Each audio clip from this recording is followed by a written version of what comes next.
ਇਕ ਓੰਕਾਰ ਸਤਿਨਾਮ ਕਰਤਾ ਪੁਰਖ ਨਿਰਭਉ ਨਿਰਵੈਰ ਅਕਾਲ ਮੂਰਤ ਅਜੂਨੀ ਸੈਭੰ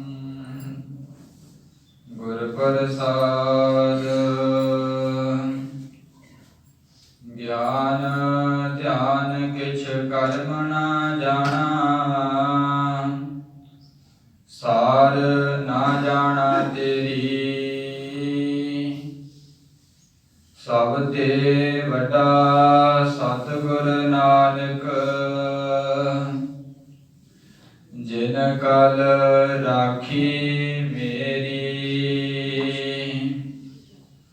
ਗਿਆਨ ਧਿਆਨ ਕਿਛ ਕਰਮ ਨਾ ਜਾਣਾ ਸਾਰ ਨਾ ਜਾਣਾ ਤੇਰੀ ਸਭ ਤੇ ਵੱਡਾ ਸਤਿਗੁਰ ਨਾਨਕ ਜਿਨ ਕਲ ਰਾਖੀ ਮੇਰੀ ਸਭ ਤੇ ਵੱਡਾ ਸਤਿਗੁਰ ਨਾਨਕ ਜਿਨ ਕਲ ਰਾਖੀ ਮੇਰੀ। ਵਾਹਿਗੁਰੂ ਸਾਹਿਬ ਜੀ ਗੌੜੀ ਗੁਆਰੇਰੀ ਮਹੱਲਾ ਪੰਜਵਾ।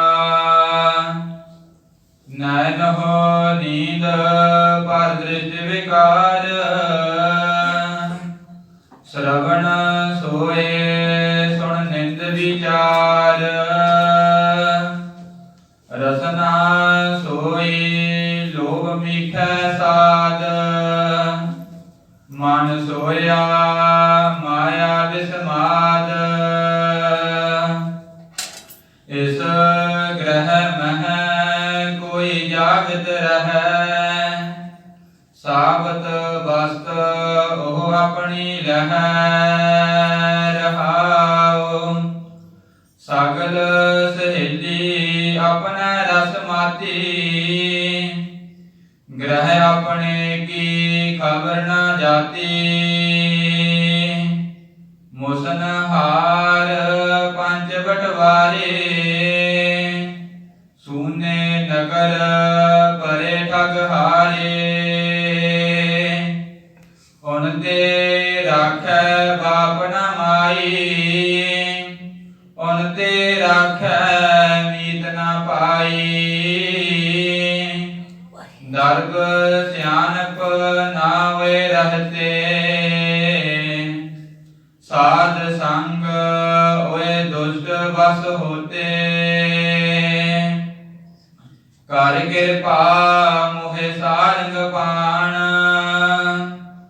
ਸੰਤਨ ਧੂਰ ਸਰਬ ਨਿਧਾਨ ਸਾਬਤ ਪੂੰਜੀ ਸਤਿਗੁਰ ਸੰਗ ਨਾਨਕ ਜਾਗੈ ਪਾਰ ਬ੍ਰਹਮ ਕੈ ਰੰਗ ਸੋ ਜਾਗੈ ਜਿਸ ਪ੍ਰਭ ਕਿਰਪਾਲ ਇਹ ਪੂੰਜੀ ਸਾਬਤ ਧਨ ਮਾਲ ਰਹਾਉ ਦੂਜਾ। ਪਰਮ ਸਨਮਾਨਯੋਗ ਸਾਹਿਬੇ ਕਮਾਲ ਸਾਹਿਬੇ ਕੁਲ ਆਲਮ ਚਵਰ ਛਤਰ ਤਖਤ ਦੇ ਮਾਲਕ ਜੁਗ ਜੁਗ ਅਟਲ ਧੰਨ ਧੰਨ ਸ੍ਰੀ ਗੁਰੂ ਗ੍ਰੰਥ ਸਾਹਿਬ ਜੀ ਮਹਾਰਾਜ ਜੀ ਪਾਵਨ ਪਵਿੱਤਰ ਹਜ਼ੂਰੀ ਵਿੱਚ ਜੁੜ ਬੈਠੀ ਸਾਧ ਸੰਗਤ ਜੀ ਬੁਲਾਓ ਫਤਿਹ ਰਸਨਾ ਨੂੰ ਕਰ ਪਵਿੱਤਰ ਆਖੋ ਜੀ ਵਾਹਿਗੁਰੂ ਜੀ ਕਾ ਖਾਲਸਾ ਵਾਹਿਗੁਰੂ ਜੀ ਕੀ ਫਤਿਹ।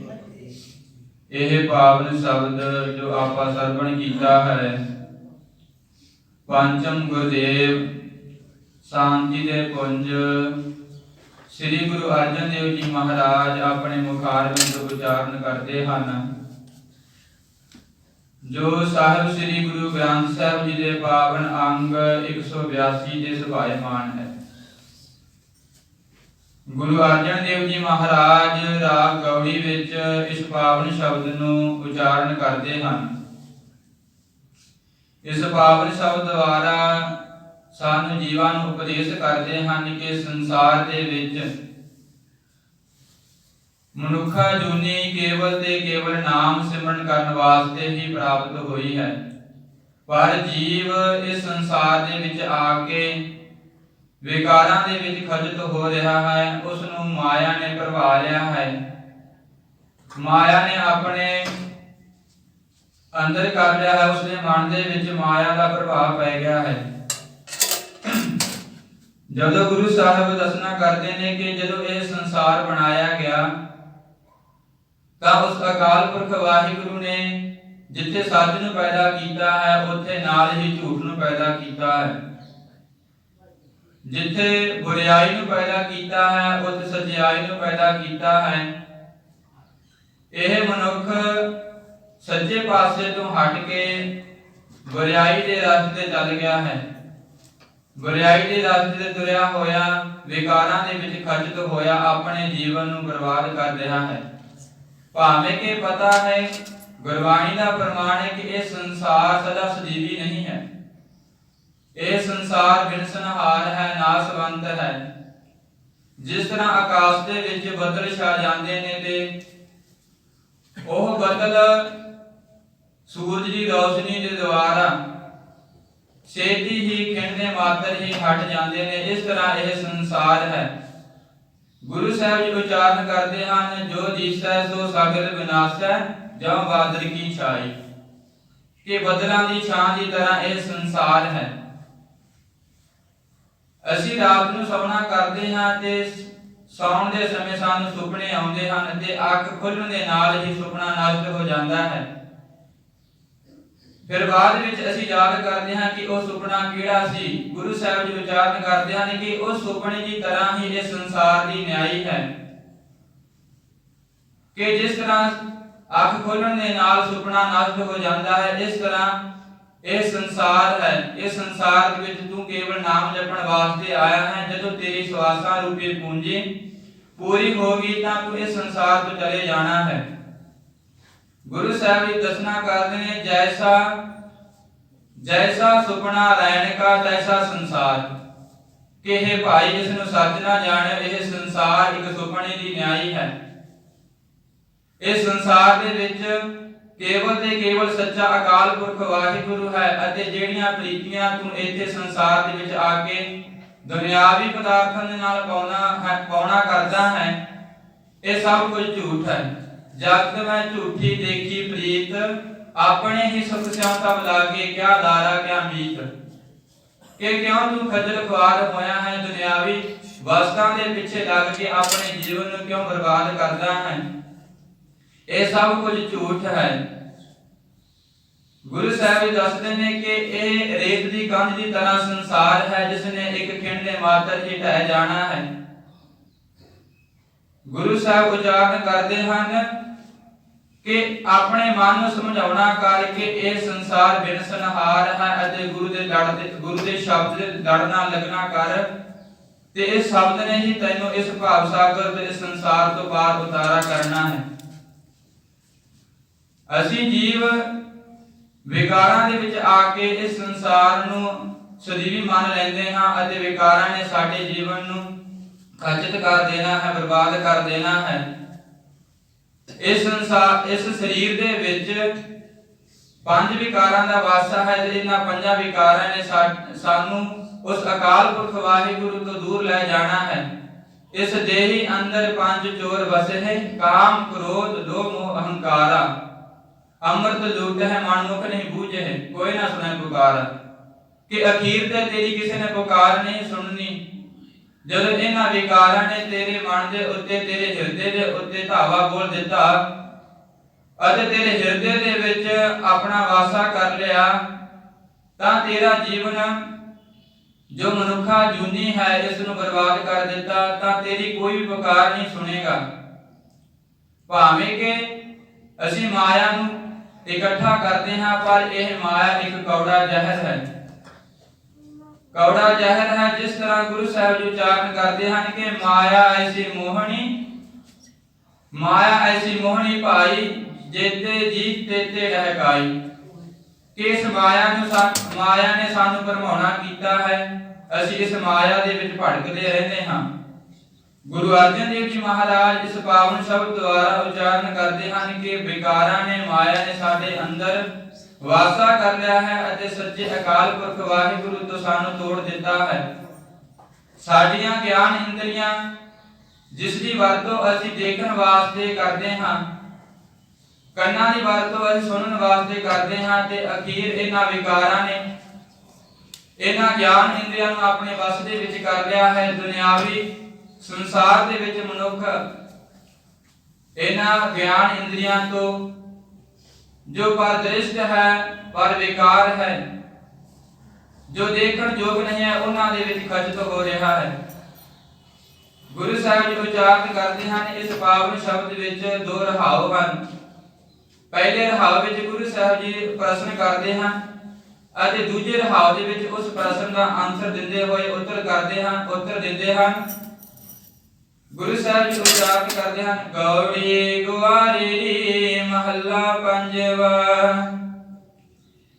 ਇਸ ਗ੍ਰਹਿ ਮਹਿ ਕੋਈ ਜਾਗਤ ਰਹੈ, ਸਾਬਤ ਵਸਤ ਉਹ ਆਪਣੀ ਲਹਿ ਰਹਾਉ। ਇਸ ਗ੍ਰਹਿ ਤੋਂ ਭਾਵ ਹੈ ਕਿ ਇਸ ਸਰੀਰ ਰੂਪੀ ਗ੍ਰਹਿ ਦੇ ਵਿੱਚ ਕੌਣ ਜਾਗਦਾ ਹੈ? ਸਾਬਤ ਵਸਤ ਉਹ ਆਪਣੀ ਲਹਿ। ਕਿ ਭਾਈ ਜਿਹੜਾ ਇਸ ਗ੍ਰਹਿ ਦੇ ਵਿੱਚ, ਇਸ ਸਰੀਰ ਦੇ ਵਿੱਚ ਜਿਉਂਦਾ ਹੈ, ਜਾਗਦਾ ਹੈ, ਆਤਮਿਕ ਜੀਵਨ ਤੇ ਜਿਉਂਦਾ ਹੈ, ਉਹ ਆਪਣੀ ਵਸਤ ਆਤਮਿਕ ਪੂੰਜੀ ਆਪਣੇ ਕੋਲ ਰੱਖਦਾ ਹੈ। ਤੇ ਗੁਰੂ ਸਾਹਿਬ ਦੱਸਣਾ ਕਰਦੇ ਨੇ ਕਿ ਉਹ ਮਨੁੱਖ ਹੈ, ਬਿਰਲਾ ਮਨੁੱਖ ਹੈ, ਜਿਸ ਨੇ ਇਸ ਪੂੰਜੀ ਨੂੰ ਸਾਂਭਿਆ ਹੋਇਆ ਹੈ, ਆਪਣੇ ਅੰਦਰ ਟਿਕਾਇਆ ਹੋਇਆ ਹੈ। ਗੁਰੂ ਸਾਹਿਬ ਜੀ ਵਿਚਾਰ ਕਰਦੇ ਹਨ ਸੋ ਜਾਗਿਆ ਜਿਸ ਪ੍ਰਭ ਕਿਰਪਾਲ, ਇਹ ਪੂੰਜੀ ਸਾਬਤ ਧਨ ਮਾਲ। ਕਿ ਇਸ ਸੰਸਾਰ ਦੇ ਵਿੱਚ, ਇਸ ਸੰਸਾਰ ਰੂਪੀ, ਇਸ ਹਿਰਦੇ ਰੂਪੀ ਘਰ ਦੇ ਵਿੱਚ ਉਹ ਮਨੁੱਖ ਜਾਗਦਾ ਹੈ ਜਿਸ ਦੇ ਉੱਤੇ ਉਸ ਅਕਾਲ ਪੁਰਖ ਵਾਹਿਗੁਰੂ ਦੀ ਕਿਰਪਾ ਹੁੰਦੀ ਹੈ ਅਤੇ ਉਸ ਨੇ ਆਪਣੇ ਆਤਮਿਕ ਜੀਵਨ ਦੀ ਪੂੰਜੀ ਨੂੰ ਆਪਣੇ ਅੰਦਰ ਟਿਕਾਇਆ ਹੈ, ਆਪਣੇ ਅੰਦਰ ਸੰਭਾਲਿਆ ਹੋਇਆ ਹੈ।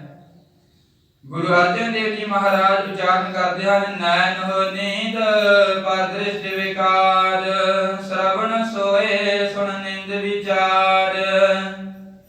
ਕਿ ਇਹ ਗਿਆਨ ਇੰਦਰੀਆਂ ਜੋ ਸਾਡੀਆਂ ਅੱਖਾਂ ਹਨ, ਇਹ ਦ੍ਰਿਸ਼ਟ ਨੂੰ, ਪਰ ਦ੍ਰਿਸ਼ਟ ਨੂੰ ਦੇਖ ਕੇ, ਵਿਕਾਰਾਂ ਨੂੰ ਦੇਖ ਕੇ ਉਸ ਦੀ ਨੀਂਦ ਵਿੱਚ ਸੋਈਆਂ ਹੋਈਆਂ ਹਨ, ਸੁੱਤੀਆਂ ਪਈਆਂ ਹਨ। ਸ਼ਰਵਣ ਸੋਏ ਸੁਣ ਨਿੰਦ ਵਿਚਾਰ। ਗੁਰਬਾਣੀ ਦਾ ਫਰਮਾਨ ਹੈ ਕਿ ਇਹ ਨੈਣ ਅੱਖਾਂ ਉਸ ਅਕਾਲ ਪੁਰਖ ਵਾਹਿਗੁਰੂ ਦੇਖਣ ਵਾਸਤੇ ਹਨ, ਉਹਦਾ ਦਰਸ਼ਨ ਕਰਨ ਵਾਸਤੇ ਹਨ, ਪਰ ਵਿਕਾਰਾਂ ਦੇ ਵਿੱਚ ਖਚਿਤ ਹੋ ਕੇ, ਵਿਕਾਰਾਂ ਦੇ ਪ੍ਰਭਾਵ ਦੇ ਕਰਕੇ ਇਹ ਪਰਦ੍ਰਿਸ਼ਟ ਨੂੰ, ਪਰਾਏ ਧਨ ਨੂੰ ਦੇਖ ਕੇ ਆਪਣੇ ਜੀਵਨ ਨੂੰ ਬਰਬਾਦ ਕਰ ਰਹੀਆਂ ਹਨ। ਜਿਸ ਤਰ੍ਹਾਂ ਅਸੀਂ ਆਨੰਦ ਸਾਹਿਬ ਵਿੱਚ ਪੜ੍ਹਦੇ ਹਾਂ ਇਹ ਨੇਤਰੋ ਮੇਰੋ ਹਰ ਤੁਮੈ ਜੋਤ ਧਰੀ, ਹਰ ਬਿਨ ਆਵਨਾ ਦੇਖੋ ਕੋਈ। ਕਿ ਜੇਕਰ ਦੇਖਣਾ ਹੈ ਤਾਂ ਉਸ ਅਕਾਲ ਪੁਰਖ ਵਾਹਿਗੁਰੂ ਦਰਸ਼ਨ ਕਰਨਾ ਕਰੀਏ, ਉਸ ਅਕਾਲ ਪੁਰਖ ਵਾਹਿਗੁਰੂ ਦੇ ਦਰਸ਼ਨ ਕਰਕੇ ਆਪਣੇ ਹਿਰਦੇ ਦੇ ਵਿੱਚ ਟਿਕਾਈਏ। ਸ਼ਰਵਣ ਸੋਏ ਸੁਣ ਨਿੰਦ ਵਿਚਾਰ। ਇਹ ਜੀਵ ਵਿਕਾਰਾਂ ਦੇ ਵਿੱਚ ਆ ਕੇ ਕੇਵਲ ਤੇ ਕੇਵਲ ਚੁਗਲੀਆਂ, ਨਿੰਦਾ ਉਹਨਾਂ ਨੂੰ ਸੁਣਨਾ ਕਰਦਾ ਹੈ ਅਤੇ ਉਹਨਾਂ ਚੁਗਲੀਆਂ ਦੇ ਵਿੱਚ, ਨਿੰਦਾ ਦੇ ਵਿੱਚ ਆਪਣੇ ਕੰਨਾਂ ਨੂੰ ਸੁਣ ਕੇ ਸੌਂਦਾ ਰਹਿੰਦਾ ਹੈ। ਪਰ ਗੁਰਬਾਣੀ ਦਾ ਫਰਮਾਨ ਹੈ ਕਿ ਇਹ ਕੰਨ ਉਸ ਨੂੰ ਕੇਵਲ ਨਿੰਦਾ ਸੁਣਨ ਵਾਸਤੇ ਨਹੀਂ ਮਿਲੇ, ਉਸ ਨੂੰ ਇਹ ਗੁਰੂ ਦਾ ਜਸ, ਉਸ ਅਕਾਲ ਪੁਰਖ ਵਾਹਿਗੁਰੂ ਦੀ ਕੀਰਤੀ, ਉਸ ਦਾ ਸ਼ਬਦ ਸੁਣਨ ਵਾਸਤੇ ਮਿਲੇ ਹਨ। ਫਿਰ ਇਹ ਸ਼ਰਵਣੋ ਮੇਰੋ ਸਾਚਾ ਸੁਣਨਾ ਨੂੰ ਪਠਾਏ, ਸਾਚਾ ਸੁਣਨਾ ਨੂੰ ਪਠਾਏ, ਸਰੀਰ ਲਾਏ ਸੁਣੋ ਸਤ ਬਾਣੀ। ਉਸ ਅਕਾਲ ਪੁਰਖ ਵਾਹਿਗੁਰੂ ਦੀ ਰੱਬੀ ਬਾਣੀ ਸੁਣਨ ਵਾਸਤੇ ਮਿਲੇ ਹਨ। ਪਰ ਇਹ ਜੀਵ ਇਸ ਤੋਂ ਅਣਜਾਣ ਹੈ ਅਤੇ ਆਪਣੇ ਕੰਨਾਂ ਦਾ ਇਸਤੇਮਾਲ, ਆਪਣੇ ਕੰਨਾਂ ਦੀ ਵਰਤੋਂ ਕੇਵਲ ਤੇ ਕੇਵਲ ਨਿੰਦਾ ਚੁਗਲੀ ਵੱਲ ਹੀ ਰੱਖ ਕੇ ਉਸ ਨਿੰਦਾ ਚੁਗਲੀ ਵਿੱਚ ਹੀ ਸੁੱਤਾ ਪਿਆ ਹੈ। ਰਸਨਾ ਸੋਈ ਲੋਭ ਮਿਠਾ ਸਾਧ, ਮਨ ਸੋਇਆ ਮਾਇਆ ਬਿਸਮਾਦ। ਸਾਧ ਸੰਗਤ ਜੀ, ਗੁਰੂ ਸਾਹਿਬ ਜੀ ਉਚਾਰਨ ਕਰਦੇ ਹਨ ਕਿ ਰਸਨਾ ਦੇ ਦੁਆਰਾ ਅਸੀਂ ਉਸ ਅਕਾਲ ਪੁਰਖ ਵਾਹਿਗੁਰੂ ਦਾ ਨਾਮ ਜਪਦੇ ਹਾਂ। ਰਸਨਾ ਜਪਤੀ ਤੂੰ ਹੀ ਕਿ ਉਹ ਅਕਾਲ ਪੁਰਖ ਵਾਹਿਗੁਰੂ ਤੂੰ ਹੈ ਅਤੇ ਤੇਰੀ ਹੀ ਕੀਰਤੀ ਨੂੰ ਅਸੀਂ ਗਾਉਣਾ ਕਰਨਾ ਹੈ। ਪਰ ਇੱਥੇ ਵਿਕਾਰਾਂ ਦੇ ਵਿੱਚ ਆ ਕੇ ਮਨੁੱਖ ਰਸਨਾ ਸੋਈ ਲੋਭ ਮਿੱਠਾ ਸਾਧ, ਲੋਭ ਲਾਲਚਾਂ ਦੇ ਵਿੱਚ, ਮਿੱਠੇ ਪਦਾਰਥਾਂ ਦੇ ਵਿੱਚ, ਮਿੱਠੇ ਪਦਾਰਥਾਂ ਦੇ ਸਵਾਦਾਂ ਦੇ ਵਿੱਚ ਇਹ ਰਸਨਾ ਸੁੱਤੀ ਪਈ ਹੈ। ਗੁਰੂ ਸਾਹਿਬ ਉਚਾਰਨ ਕਰਦੇ ਹਨ, ਸਾ ਰਸਨਾ ਧਨ ਧਨ ਹੈ ਮੇਰੀ ਜਿੰਦੜੀਏ, ਗੁਣ ਗਾਵੇ ਹਰ ਪ੍ਰਭ ਕੀਰੇ ਰਾਮ।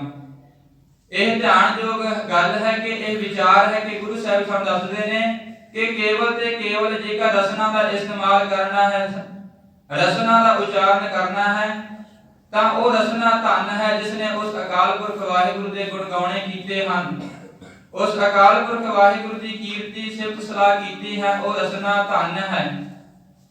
ਇਹ ਰਸਨਾ ਗੁਰੂ ਅਮਰਦਾਸ ਜੀ ਮਹਾਰਾਜ ਸਮਝਾਉਣਾ ਕਰਦੇ ਨੇ ਕਿ ਇਹ ਰਸਨਾ ਅਨੇਕਾਂ ਰਸਾਂ ਦੇ ਵਿੱਚ ਵਿਆਪਦੀ ਹੋਈ, ਅਨੇਕਾਂ ਪਦਾਰਥਾਂ ਨੂੰ ਚੱਕਦੀ ਹੋਈ, ਅਖੀਰ ਤੇ ਇਸ ਰਸਨਾ ਨੂੰ ਕੋਈ ਰਸ ਨਹੀਂ ਮਿਲਦਾ ਤੇ ਇਹ ਖੱਜਲ ਖੁਆਰ ਹੁੰਦੀ ਹੈ। ਇਹ ਰਸਨਾ ਅਨ ਰਸ ਰਾਤਰੀ ਤੇਰੀ ਪਿਆਸ ਨਾ ਜਾਏ, ਪਿਆਸ ਨਾ ਜਾਏ ਗੁਰਤ ਕੀਤਾ ਜਿਚਰ ਹਰਸ ਪੱਲਾ ਨਾ ਪਾਏ। ਸਾਧ ਸੰਗਤ ਜੀ, ਗੁਰੂ ਸਾਹਿਬ ਉਚਾਰਨ ਕਰਦੇ ਨੇ, ਸਮਝਾਉਣਾ ਕਰਦੇ ਨੇ ਕਿ ਕੇਵਲ ਤੇ ਕੇਵਲ ਉਹ ਅਕਾਲ ਪੁਰਖ ਵਾਹਿਗੁਰੂ ਦਾ ਰਸ ਹੀ ਇਸ ਰਸਨਾ ਨੂੰ ਚੱਕ ਕੇ ਇਸ ਰਸਨਾ ਦੀ ਸੰਤੁਸ਼ਟੀ ਕਰ ਸਕਦਾ ਹੈ ਅਤੇ ਇਸ ਰਸਨਾ ਨੂੰ ਧੰਨ ਕਰ ਸਕਦਾ ਹੈ। ਸੋ ਇਸ ਰਸਨਾ ਦੇ ਦੁਆਰਾ ਉਸ ਅਕਾਲ ਪੁਰਖ ਵਾਹਿਗੁਰੂ ਦਾ ਨਾਮ ਜਪਣਾ ਕਰੀਏ। ਮਨ ਸੋਇਆ ਮਾਇਆ ਬਿਸਮਾਦ, ਵਿਕਾਰਾਂ ਦੇ ਕਰਕੇ ਇਹ ਮਨ ਵੀ ਸੋਇਆ ਹੈ। ਇਸ ਮਨ ਨੂੰ ਮਾਇਆ ਨੇ ਭਰਮਾ ਲਿਆ ਹੈ, ਆਪਣੇ ਗਲਾਵੇ ਦੇ ਵਿੱਚ ਕਰ ਲਿਆ ਹੈ। ਗੁਰੂ ਸਾਹਿਬ ਜੀ ਉਚਾਰਨ ਕਰਦੇ ਹਨ ਕਿ ਮਾਇਆ ਮਮਤਾ ਮੋਹਣੀ ਜਿਨ ਬਿਨ ਦੰਤਾ ਜਗ ਖਾਇਆ, ਮਨ ਮੁਖ ਖਾਦੇ ਗੁਰਮੁਖ ਉਬਰੇ ਜਿਨੀ ਸੱਚ ਨਾਮ ਚਿਤ ਲਾਇਆ। ਕਿ ਜਿਨ੍ਹਾਂ ਨੇ ਉਸ ਅਕਾਲ ਪੁਰਖ ਵਾਹਿਗੁਰੂ ਦਾ ਉਪਦੇਸ਼ ਮੰਨਣਾ ਕੀਤਾ ਹੈ, ਗੁਰੂ ਦਾ ਉਪਦੇਸ਼ ਮੰਨਣਾ ਦ੍ਰਿੜ ਕੀਤਾ ਹੈ, ਉਸ ਨੇ ਇਸ ਮਾਇਆ ਤੋਂ ਨਿਰਲੇਪ ਹੋ ਕੇ ਆਪਣੇ ਜੀਵਨ ਸੰਭਾਲਿਆ ਹੈ। ਪਰ ਜਿਹੜੇ ਮਨੁੱਖ ਮਨਮੁਖ ਨੇ, ਜਿਨ੍ਹਾਂ ਨੇ ਆਪਣੇ ਮਨ ਦੀ ਮਰਜ਼ੀ ਦੇ ਨਾਲ ਆਪਣੇ ਮਨ ਦੇ ਪਿੱਛੇ ਲੱਗ ਕੇ ਇਸ ਮਾਇਆ ਨੂੰ ਅਪਣਾਇਆ ਹੋਇਆ ਹੈ, ਉਹਨਾਂ ਨੇ ਇਸ ਮਾਇਆ ਦੇ ਜਾਲ ਦੇ ਵਿੱਚ ਆ ਕੇ ਆਪਣਾ ਜੀਵਨ ਬਰਬਾਦ ਕਰ ਲਿਆ ਹੈ। ਗੁਰੂ ਸਾਹਿਬ ਜੀ ਉਚਾਰਨ ਕਰਦੇ ਹਨ ਕਿ ਲਿਵ ਛੁੜਕੀ ਲੱਗੀ ਤ੍ਰਿਸ਼ਨਾ ਮਾਇਆ ਅਮਰ ਵਰਤਾਇਆ, ਕਿ ਇਹ ਸਾਰਾ ਕੁਝ ਮਾਇਆ ਦਾ ਹੀ ਵਰਤਾਰਾ ਹੈ।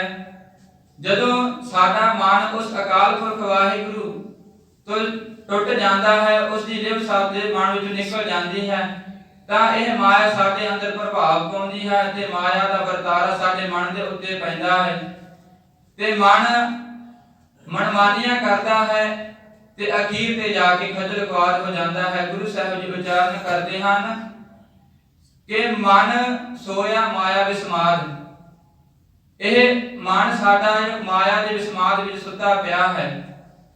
ਸਾਗਰ ਸਹੇਲੀ ਆਪਣਾ ਰਸ ਮਾਤੇ, ਗ੍ਰਹਿ ਆਪਣੇ ਕੀ ਖਬਰ ਨਾ ਜਾਤੇ। ਸਾਗਰ ਤੋਂ ਭਾਵ ਹੈ ਕਿ ਸਾਰੀਆਂ, ਸਹੇਲੀ ਦਾ ਅਰਥ ਹੈ ਗਿਆਨ ਇੰਦਰੀਆਂ। ਜੋ ਸਾਡੇ ਸਰੀਰ ਦੀਆਂ ਗਿਆਨ ਇੰਦਰੀਆਂ ਹਨ, ਇਹ ਆਪਣੇ ਆਪਣੇ ਰਸਾਂ ਦੇ ਵਿੱਚ ਗਵਾਚੀਆਂ ਹੋਈਆਂ ਹਨ, ਆਪਣੇ ਆਪਣੇ ਰਸਾਂ ਦੇ ਵਿੱਚ ਖੱਜਤ ਹਨ, ਇਹ ਮਸਤ ਹਨ। ਇਹਨਾਂ ਨੂੰ ਕੋਈ ਪਤਾ ਨਹੀਂ ਕਿ ਇਹਨਾਂ ਗਿਆਨ ਇੰਦਰੀਆਂ ਦੇ ਦੁਆਰਾ ਉਸ ਅਕਾਲ ਪੁਰਖ ਵਾਹਿਗੁਰੂ ਦੇ ਨਾਲ ਮਿਲਿਆ ਜਾ ਸਕਦਾ ਹੈ। ਪਰ ਮਾਇਆ ਦਾ ਪ੍ਰਭਾਵ ਇੰਨਾ ਪੈ ਗਿਆ ਹੈ ਕਿ ਇਹ ਉਸ ਮਾਇਆ ਦੇ ਦੁਆਰਾ ਮਸਤ ਹੋਈਆਂ, ਆਪਣੇ ਇਸ ਮਾਇਆ ਦੇ ਅਨੁਸਾਰ ਮਸਤ ਹੋਈਆਂ ਖੱਜਲ ਖੁਆਰ ਹੁੰਦੀਆਂ ਹਨ। ਗ੍ਰਹਿ ਆਪਣੇ ਕੀ ਖਬਰ ਨਾ ਜਾਤੀ, ਅਤੇ ਇਸ ਸਰੀਰ ਰੂਪੀ ਗ੍ਰਹਿ ਦੀ ਉਹਨਾਂ ਨੂੰ ਕੋਈ ਖਬਰ ਨਹੀਂ ਹੈ। ਜਿਸ ਤਰ੍ਹਾਂ ਗੁਰਬਾਣੀ ਦਾ ਫਰਮਾਨ ਹੈ, ਭਗਤ ਫਰੀਦ ਜੀ ਉਚਾਰਨ ਕਰਦੇ ਹਨ, ਫਰੀਦਾ ਅੱਖੀ ਦੇਖ ਪਤੀਣੀਆਂ, ਸੁਣ ਸੁਣ ਰੀਨੇ ਕੰਨ। ਕਿ ਅੱਖਾਂ ਇੰਨੀਆਂ ਕਮਜ਼ੋਰ ਹੋ ਗਈਆਂ ਹਨ ਕਿ ਜਿਸ ਨੇ ਕੇਵਲ ਉਸ ਅਕਾਲ ਪੁਰਖ ਵਾਹਿਗੁਰੂ ਨੂੰ ਦੇਖਣਾ ਨਾ ਕੀਤਾ ਹੈ ਤੇ ਸੰਸਾਰ ਦੇ ਵਿੱਚ ਰੰਗ ਤਮਾਸ਼ੇ ਦੇਖ ਕੇ ਇਸ ਦੀਆਂ ਅੱਖਾਂ ਕਮਜ਼ੋਰ ਹੋ ਗਈਆਂ ਹਨ। ਫਰੀਦਾ ਅੱਖੀ ਦੇਖ ਪਤੀਣੀਆਂ, ਸੁਣ ਸੁਣ ਰੀਨੇ ਕੰਨ। ਸਾਖ ਪਕੇਂਦੀ ਸੋ ਵਾਹਿਗੁਰੂ ਸਾਹਿਬ ਜੀ ਉਚਾਰਨ ਕਰਦੇ ਹਨ ਕਿ ਇਹਨਾਂ ਅੱਖਾਂ ਨੇ ਕੇਵਲ ਤੇ ਕੇਵਲ ਸੰਸਾਰ ਦੇ ਵਿੱਚ ਤਮਾਸ਼ਾ ਦੇਖਿਆ ਹੈ ਅਤੇ ਹੋਰ ਕੁਝ ਨਹੀਂ ਦੇਖਿਆ ਹੈ ਤੇ ਅੱਖਾਂ ਕਮਜ਼ੋਰ ਹੋ ਗਈਆਂ ਹਨ। ਗੁਰੂ ਅਰਜਨ ਸਾਹਿਬ ਜੀ ਅੱਗੇ ਉਚਾਰਨ ਕਰਦੇ ਹਨ, ਮੁਸਨਹਾਰ ਪੰਜ ਵਟਵਾਰੇ ਸੂਨੇ ਨਗਰ ਪਰੇ ਠਗ ਹਾਰੇ। ਮੁਸਨਹਾਰ ਦਾ ਅਰਥ ਹੈ ਠੱਗਣ ਵਾਲੇ, ਵਟਵਾਰੇ ਦਾ ਅਰਥ ਹੈ ਡਾਕੂ। ਕਿ ਇਹ ਪੰਜ ਜੋ ਵਟਵਾਰੇ ਹਨ, ਕਾਮ, ਕ੍ਰੋਧ, ਲੋਭ, ਮੋਹ, ਅਹੰਕਾਰ, ਇਹਨਾਂ ਡਾਕੂਆਂ ਨੇ ਤੇਰੇ ਸਰੀਰ ਦੇ ਉੱਤੇ ਧਾਵਾ ਬੋਲ ਦਿੱਤਾ ਹੈ। ਸੂਨੇ ਨਗਰ ਪਰੇ ਠਗ ਹਾਰੇ, ਅਤੇ ਤੇਰੇ ਸਰੀਰ ਦੇ ਵਿੱਚ ਜੋ ਨਾਮ ਦਾ ਖਜ਼ਾਨਾ ਹੈ, ਆਤਮਿਕ ਰੂਪੀ ਪੂੰਜੀ ਹੈ, ਉਸ ਨੂੰ ਠੱਗਣਾ ਕੀਤਾ ਹੈ। ਹੁਣ ਤੇ ਰਾਖੈ ਬਾਪ ਨਾ ਮਾਈ, ਹੁਣ ਤੇ ਰਾਖੈ ਮੀਤ ਨਾ ਪਾਈ।